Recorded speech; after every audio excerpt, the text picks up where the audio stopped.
All right, so Dad here thought he was doing the right thing.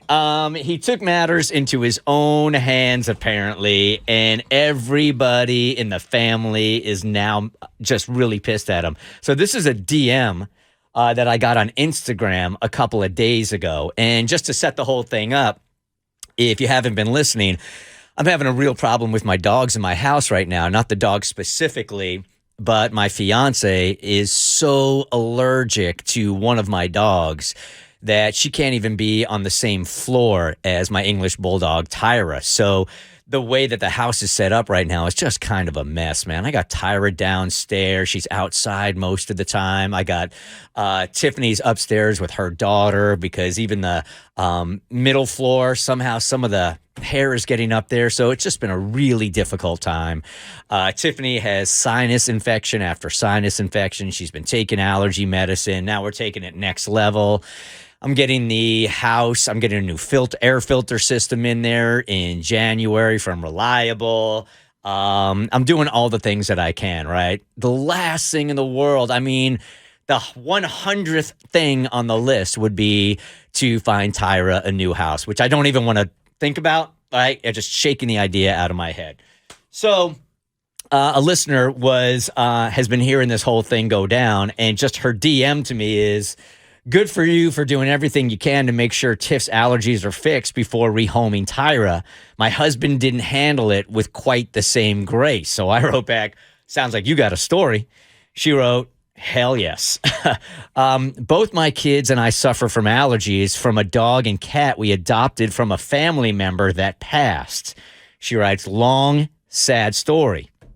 Since the dog and cat have been in the house, all three of us have had your typical allergy symptoms. We're going on 7 months. None of us have felt great when we're in the house. It's been pretty bad. We've been experimenting with different medicines, shampoo the dog every day, vacuum the house every day, but nothing has worked. I had an appointment with an allergist scheduled for January. That's the earliest the doctor could get us in to take a test, maybe start taking some shots.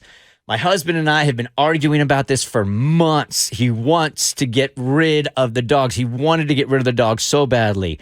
We have begged him not to. Then Saturday morning, he got up before all of us and took the animals to the Humane Society. My kids didn't get to say goodbye. Nothing. He made the decision for all of us, said he was tired of his family being sick all the time, and the extra work he's doing around the house added to his work day was too damn much anyway. So now the animals are gone, and I just wrote back, oh, damn. And she wrote back, oh, damn is right. My kids have been upset for days. He claims he made the decision for us after watching our health get worse and worse and worse, and said we were all too emotionally attached to make a smart, obvious decision. So he made it for the entire family.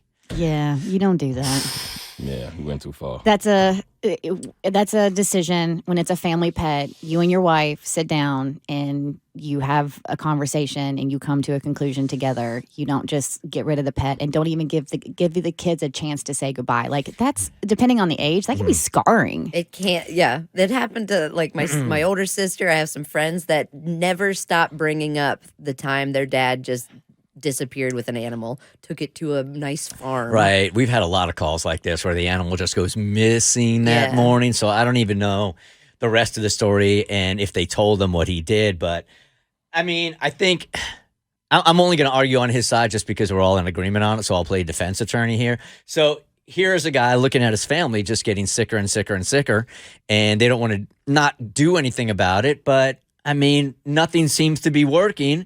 Everybody's sick. On weekends, everybody's sick. They're sneezing. They're uncomfortable. And he's tried it for 7 months. So he's like, forget it. That's it, man. Everybody's sick in the house. I'm going to eliminate this whole thing. So he thought he was doing the right thing, I guess. I think he did, and I do see that part of it, but you can't just, without letting them say goodbye, you got to sit them down. You just have to. You have to sit them down and say, I'm making a decision, and y'all got to give me a reason to not make this decision, but at least give them an opportunity to say goodbye. I'm doing this because I love you, and I'm doing this because I care about your health, but this is coming from a place of love, And because I love you, I'm going to let you say goodbye to your pet. Yeah. Not letting them say goodbye, then it just was it comes from Cruel. a place of control. Like he just wanted to control the situation. Yeah, I wouldn't recommend this. No. I would not recommend this strategy. The Bert Show.